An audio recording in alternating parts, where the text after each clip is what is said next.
प्यारे बच्चों, स्वागत है आपका हिंदी लर्निंग जोन में। आज मैं आपके सामने लेकर आई हूँ कक्षा 8वीं का पाठ 5, जिसका नाम है कबीर के दोहे। जी हाँ, कबीर जी के बारे में तो सबने सुना ही होगा, जो कि हिंदी काव्य साहित्य में बहुत ही प्रसिद्ध हैं। तो आइए, दोहों की शुरुआत करने से पहले हम उनके बारे में थोड़ा ज्ञान प्राप्त करें। कबीर जी के दोहे। कबीर जी ऐसे संत जो करघे पर कपड़ा और मन में कविता बुनते बुनते इतने प्रसिद्ध हो गए कि उनकी कविताएं आज भी लोग भजनों की तरह सुनते हैं और पाठ्य पुस्तकों में पढ़ाते हैं। जैसा कि आपको मैं पढ़ा रही हूँ पाठ्य पुस्तक में, उसी प्रकार से कबीर के दोहों को आप मंदिरों में भी सुन सकते हो और ये भजनों की तरह गाए जाते हैं। ठीक है। और ये जुलाहा थे। जुलाहा कौन होता है? जो कपड़े बुनता है। ठीक है। माना जाता है कि कबीर का जन्म 14वीं शताब्दी में काशी में हुआ था। उनकी रचनाएं मुख्यतः कबीर ग्रंथावली में संग्रहित हैं। उनकी जितनी भी रचनाएं हैं ना बेटा, उनको एक बुक में डाल दिया है और उस किताब का नाम रख दिया है कबीर ग्रंथावली। आज भी उनकी रचनाएं हमें जीवन की सच्चाई को समझने और अच्छा मनुष्य बनने की प्रेरणा देती हैं। जो सच्ची बातें होती हैं उनको साखियाँ कहा जाता है, और कबीर जी ने जितनी भी बातें लिखी हैं वो सारी सच्चाई से जुड़ी हुई हैं, हमारी ज़िंदगी से जुड़ी हुई हैं। ठीक है। कल्पनाएं नहीं हैं, सच्ची घटनाओं का वर्णन इन्होंने अपने दोहों में किया है। इसीलिए ये बहुत ज़्यादा लोक प्रचलित भी हैं और लोग इनको सुनना पसंद करते हैं। तो आइए हम भी पढ़ते हैं हमारी किताब में दिए हुए कबीर के दोहे। तो पहला दोहा है, सांच बराबर तप नहीं, झूठ बराबर पाप, जाके हृदय सांच है, ता हृदय गुरु आप कबीरा, ता हृदय गुरु आप। सांच बराबर तप नहीं। सांच का अर्थ होता है सच, तप मतलब होता है तपस्या। ठीक है। झूठ का पता है आपको, पाप, पाप का मतलब भी आपको पता है कि पाप करना। ठीक है। तो कवि यहाँ पर कहते हैं कि सांच बराबर तप नहीं, अर्थात कि अगर सच्चाई के मार्ग पर हम चलते हैं तो उससे बड़ी कोई तपस्या नहीं हो सकती। झूठ बराबर पाप, और जो व्यक्ति झूठ बोलता है उससे बड़ा कोई पाप नहीं हो सकता। अर्थात कि हे मनुष्य, तो हमेशा सच्चाई के मार्ग पर चल, क्योंकि सच बोलना ही अपने आप में एक बहुत बड़ी तपस्या होती है। फिर कहते हैं, जाके हृदय सांच है। जाके मतलब होता है जिसके, हृदय मतलब हृदय में, दिल में, सांच मतलब सच, जिसके दिल में सच्चाई छिपी है, ता हृदय गुरु आप। ता मतलब उस, हृदय मतलब दिल में, गुरु मतलब ईश्वर, आप मतलब स्वयं, कि जिसके दिल में सच्चाई छिपी है उसके दिल में स्वयं ईश्वर छिपे हुए हैं। वो हमेशा ईश्वर के करीब होता है और उसे ईश्वर हमेशा आशीर्वाद प्रदान करते हैं। तो पूरे पहरे का क्या अर्थ हुआ कि सच के बराबर कोई तपस्या नहीं है और झूठ बोलने के बराबर कोई भी गलत काम नहीं है, पाप नहीं है। जो व्यक्ति हमेशा सच्चाई के मार्ग पर चलता है उसे ईश्वर बिल्कुल पास दिखाई देते हैं और ईश्वर का आशीर्वाद उसे हर घड़ी हर समय प्राप्त होता रहता है। ठीक है। चलो आगे चलते हैं। अगले दोहे में कहा है, बड़ा हुआ तो क्या हुआ, जैसी पेड़ खजूर, पंथी को छाया नहीं, फल लागे अति दूर कबीरा, फल लागे अति दूर। तो इसको पढ़ने से पहले हमें इसके शब्दार्थों के बारे में पता होना चाहिए। बड़ा हुआ तो क्या हुआ? बड़ा मतलब इसमें तो कुछ शब्दार्थ आपको बताने की आवश्यकता नहीं है। बड़ा मतलब बड़ा, हुआ हुआ मतलब होना। तो क्या हुआ, जैसे पेड़ खजूर का मतलब खजूर का पेड़। पंथी, पंथी मतलब होता है जो यात्री होता है, ठीक है, जो यात्री घूमता है। यात्री को छाया मतलब छाँव। फल मतलब फल। अति मतलब अत्यधिक। दूर मतलब दूर। अब यहाँ पर कहा गया है कि बड़ा हुआ तो क्या हुआ। कुछ व्यक्ति हैं जो कि मान लीजिए कि आप ओहदे से बड़े हैं, ओहदे मतलब पद, पोस्ट, पोस्ट से अगर कोई बड़ा है, ठीक है, लेकिन वो दूसरों के लिए उपयोगी नहीं है, अर्थात कोई भलाई का काम नहीं कर रहा, कि जो बहुत बड़ा बन गया, प्रधानमंत्री बन गया है या फिर राष्ट्रपति बन गया है या फिर इससे भी जो है किसी बड़ी पोस्ट पर चला गया है, आईएएस बन गया, आईपीएस बन गया, यानी कि ओहदे से बड़ा होना, ठीक है। अगर कोई व्यक्ति बहुत बड़ा हो गया जैसे कि खजूर के पेड़ की तरह, उसका कोई लाभ नहीं है जब तक कि वो दूसरों का की समस्या का समाधान न करे, दूसरों के लिए उपयोगिता के कार्य ना करे। तो यहाँ पर कबीर जी उसकी तुलना उस खजूर के पेड़ की तरह करते हैं जो कि होता तो बहुत बड़ा है, लेकिन जो राहगीर होते हैं, जो यात्री होते हैं, पंथी मतलब यात्री, अगर यात्री को छाया की ज़रूरत है तो वो खजूर के पेड़ के नीचे कभी बैठेगा? बिल्कुल भी नहीं बैठेगा, क्योंकि उसकी तो छाया ही नहीं होती, वो तो बहुत बड़ा होता है पेड़, और पेड़ बड़ा होता है लेकिन उसके पत्ते वगैरह जो होते हैं वो बहुत ऊपर होते हैं, जिससे उसकी छाया बनती ही नहीं है ना।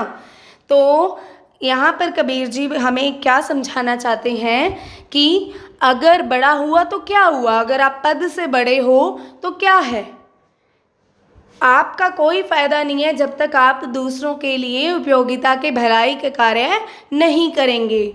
अगर आप बड़े हैं और भलाई के कार्य नहीं कर रहे, इसका मतलब है कि आप किसके जैसे हो, खजूर के पेड़ के जैसे हो, जो कि लंबा तो होता है लेकिन राहगीर को छाया नहीं देता, और उसके जो खजूर फल होते हैं वो भी बहुत दूर लगते हैं, ठीक है। अगला दोहा है, गुरु गोविंद दो खड़े काके लागू पाए, बलिहारी गुरु आपने गोविंद दियो बताए, कबीरा गोविंद दियो बताए। गुरु मतलब होता है शिक्षक, गोविंद का अर्थ होता है ईश्वर, जैसे हम श्री कृष्ण को भी गोविंद कहते हैं, है ना। दो मतलब दोनों, खड़े मतलब खड़े हैं, काके मतलब किसके, लागो मतलब लगोगे, पाए मतलब पाँव, अर्थात कि मान लीजिए कि गुरु अर्थात आपके शिक्षक जो आपको ज्ञान देते हैं और ईश्वर दोनों एक साथ खड़े हों, तो आप किसके पाँव सबसे पहले लगोगे, किसके पाँव छुओगे सबसे पहले। तो आगे बताया गया है, बलिहारी गुरु आपने।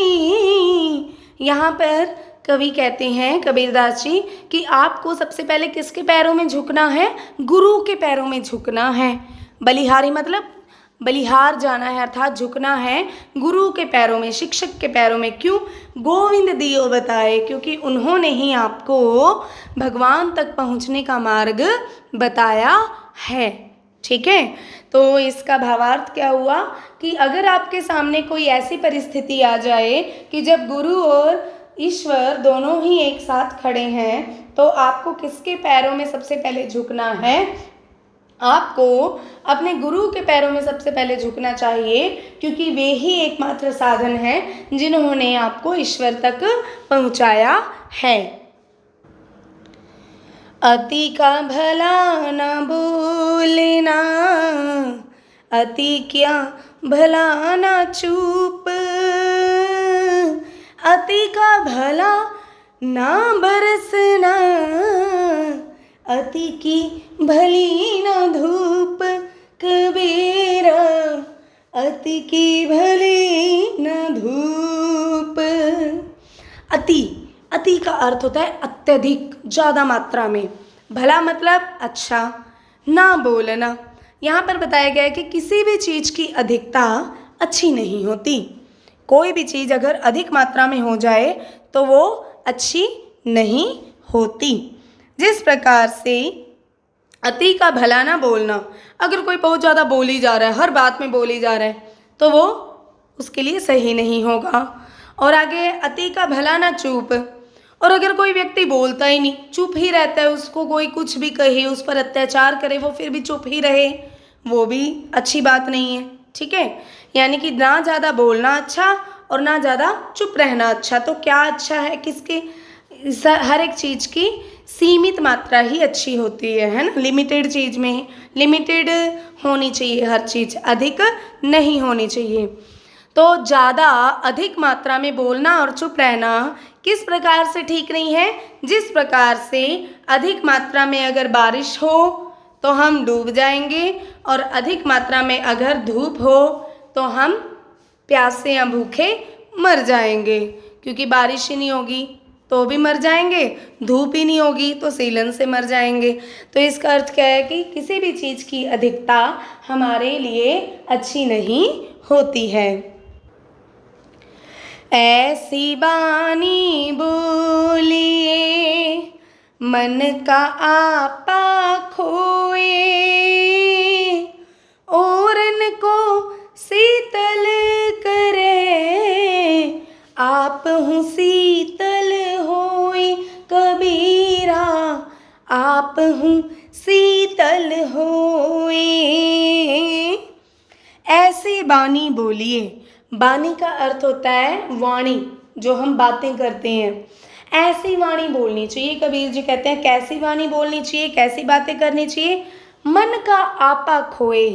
मन का आपा, आपा का अर्थ होता है अहंकार। जैसे हम कहते हैं ना कि मैं अपने आप, मैं अपने आप। आपा, आपा मतलब खुद को ही सबसे बड़ा बताना, आपा मतलब अहंकार। ऐसी वाणी बोलिए, कबीरदास जी कहते हैं कि हमें ऐसी वाणी बोलनी चाहिए। कैसी? जिससे मन का आपा खोए, मन का अहंकार है जो वो खत्म हो जाए। खोए मतलब खत्म हो जाए, अर्थात हमें बहुत ही मधुर वाणी का प्रयोग करना चाहिए, मीठी वाणी का प्रयोग करना चाहिए। फिर कहते हैं ओरन को शीतल करें।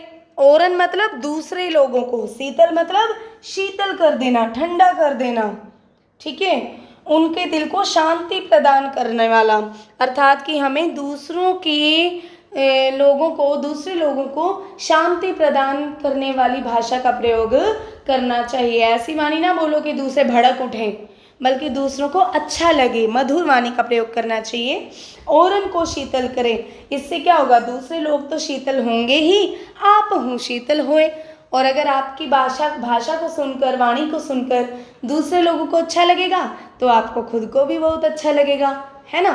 तो ऐसी वाणी का प्रयोग करें जिससे आपके मन का अहंकार समाप्त हो जाए और आप दूसरों को भी ठंडक प्रदान करो और खुद भी आपको आनंद की अनुभूति हो।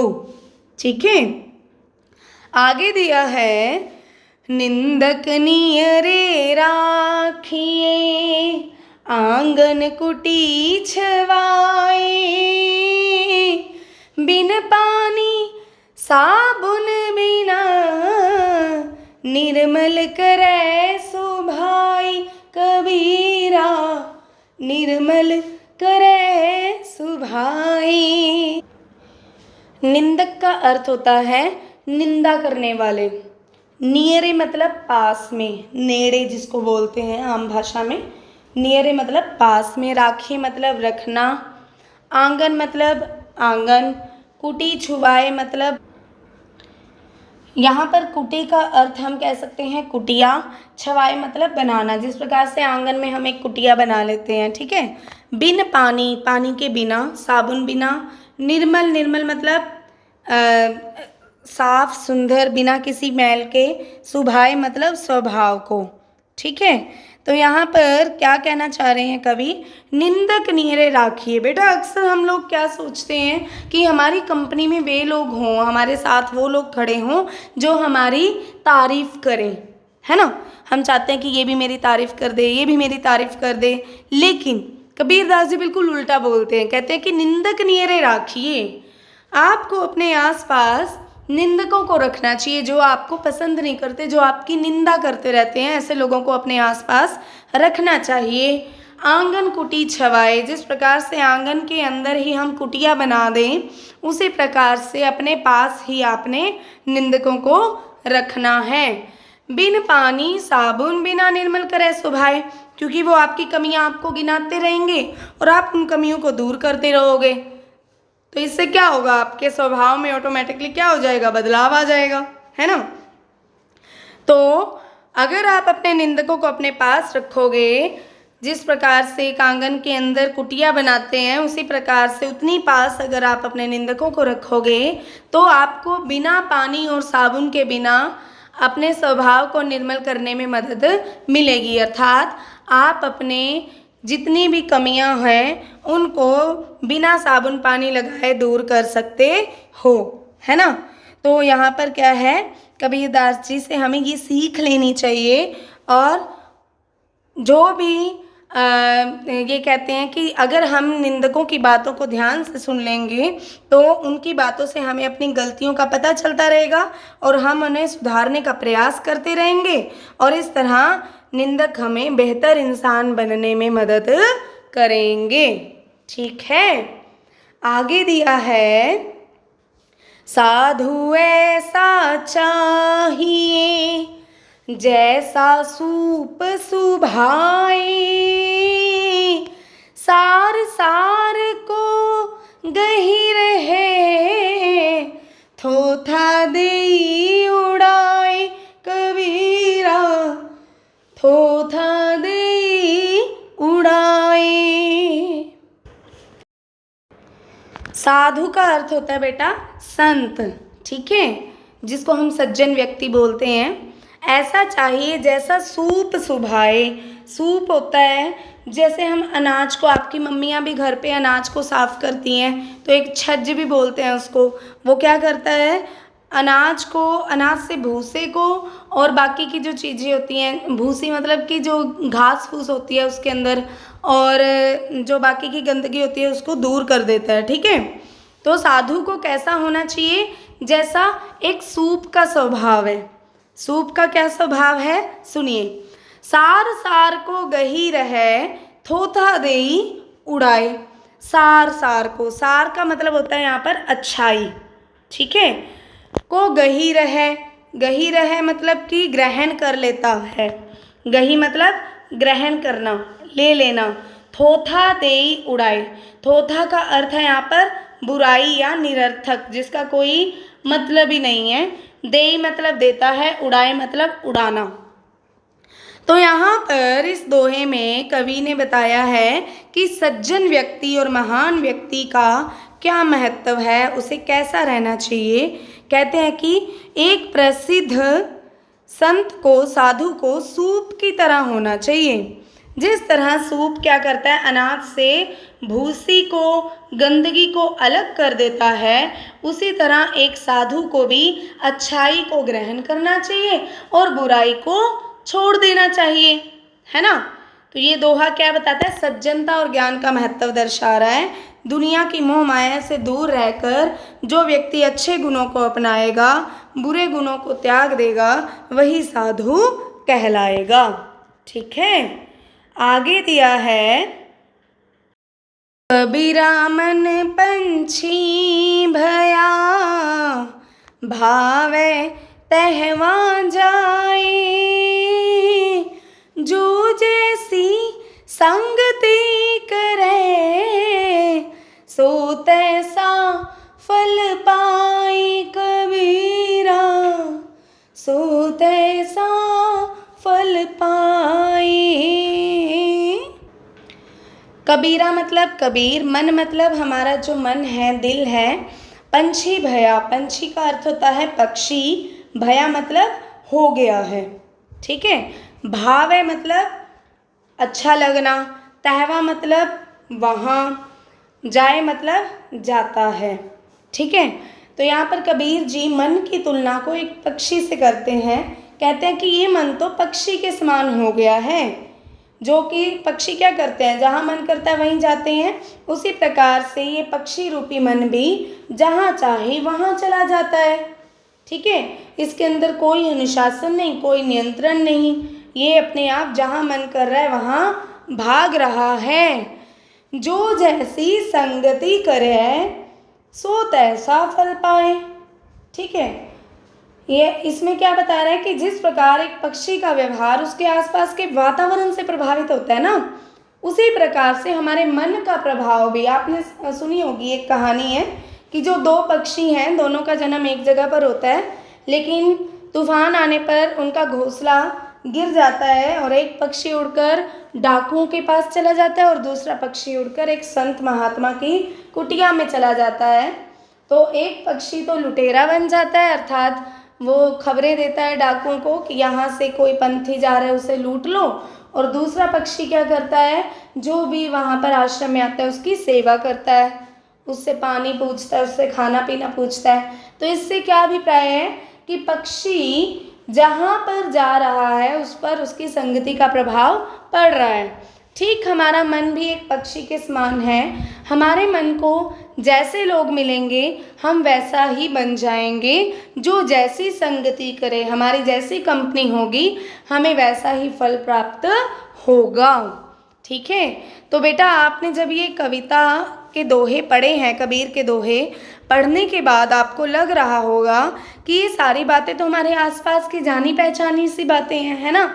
तो कबीर जी की ये जो जितनी भी बातें हैं ये सच्चाई पर आधारित हैं और लोगों में खूब प्रचलित हैं। आशा है कि आप सभी को ये वीडियो पसंद आएगी तो आप आगे दोस्तों में शेयर करना ना भूलें, चैनल को सब्सक्राइब कर लें और बेल आइकन का बटन प्रेस कर लें। मिलते हैं अगली वीडियो के साथ अगले पाठ में, तब तक के लिए धन्यवाद।